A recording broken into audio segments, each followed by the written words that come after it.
Hello all, welcome to Chitra teachers.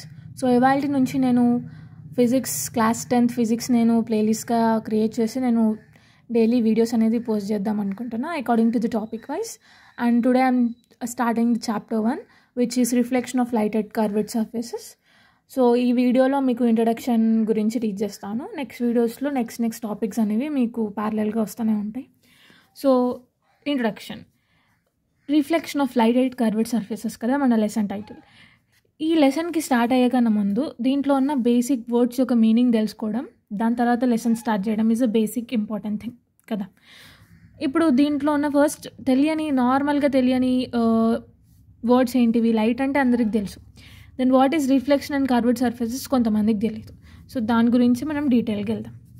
So first reflection అంటే ఏంటి అంటే, reflection is a phenomena in which light bounces back after striking a surface.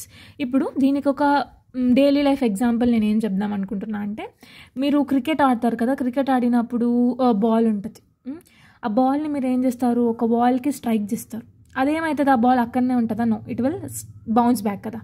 ఏదైతే అక్కడ ball మనం strike చేస్తున్నప్పుడు అది మనకి బౌన్స్ బ్యాక్ అయి వస్తుందో అదే ప్లేస్లో మీరు లైట్ని పెట్టుకోండి. when a light strike a surface it will bounce back. దాన్ని మనం రిఫ్లెక్షన్ అంటామా అంటే నో. మళ్ళీ దానికి కండిషన్ ఏంటి? యాంగిల్ ఆఫ్ ఇన్సిడెన్స్ అనేది should be equal to the angle of reflection. So మనం ఏ యాంగిల్తోనైతే మనము ఒక లైట్ని మనం స్ట్రైక్ చేస్తున్నామో అదే యాంగిల్తోనే మనకి రిఫ్లెక్ట్ అయింది అనుకోండి. So that is what a reflection is. ఓకేనా? So the angle made by the incident ray is equal to the angle made by the reflection ray. So దీనికి మనకి ఒక ఈజీ ఎగ్జాంపుల్ మనం ఏం చెప్తాము అంటే, మీరు మనం డైలీ ఏం చేస్తాం, మిర్రర్ చూసుకుంటామా లేదా? So mirror is a best example for reflection.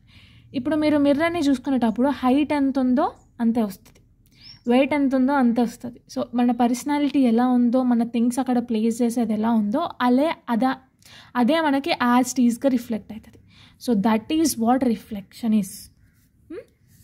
Next, మరి కర్వ్డ్ సర్ఫేస్ అంటే ఏంటి? కర్వ్డ్ సర్ఫేస్ అంటే ఏంటి అంటే నార్మల్గా ప్లెయిన్ సర్ఫేస్. ఇప్పుడు మిర్రర్ ఎలా ఉంటుంది, ఇలా ప్లెయిన్గా ఉంటుంది. But whereas if we see a curved surface it is not plain. So plane కాంతి కర్వ్డ్ అంటామా అంటే నో.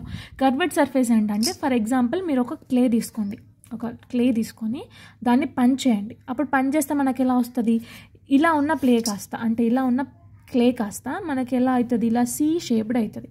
సో దాన్నే మనం ఏమంటామంటే కర్వ్డ్ సర్ఫేసెస్ అంటాం. కర్వ్డ్ సర్ఫేసెస్లో మళ్ళీ టైప్స్ ఉంటాయి, అది నేను నీకు నెక్స్ట్ వీడియోలో ఎక్స్ప్లెయిన్ చేస్తాను. నెక్స్ట్, ఫైండింగ్ నార్మల్ అనేది ప్లెయిన్ సర్ఫేస్లో ఈజీ అంటున్నారు. ఎందుకు అంటే, for example this is a plain surface we considered. So then దీనికి నార్మల్ ఫైండ్ అవుట్ చేద్దాము అనుకున్నామంటే, దీని normal is nothing but a perpendicular line to the surface. ఒక ప్లెయిన్ సర్ఫేసెస్కి ఒక పర్పెండిక్యులర్ని మనం చేసినాము అని అనుకోండి, దాన్నే మనం నార్మల్ అంటాం. బట్ కర్వ్డ్ సర్ఫేస్కి మనం నార్మల్ ఫైండ్ అవుట్ చేయడం ఈజ్ నాట్ ఈజీ అంటున్నాడు.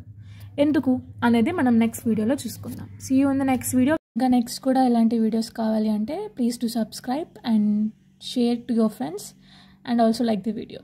Thank you.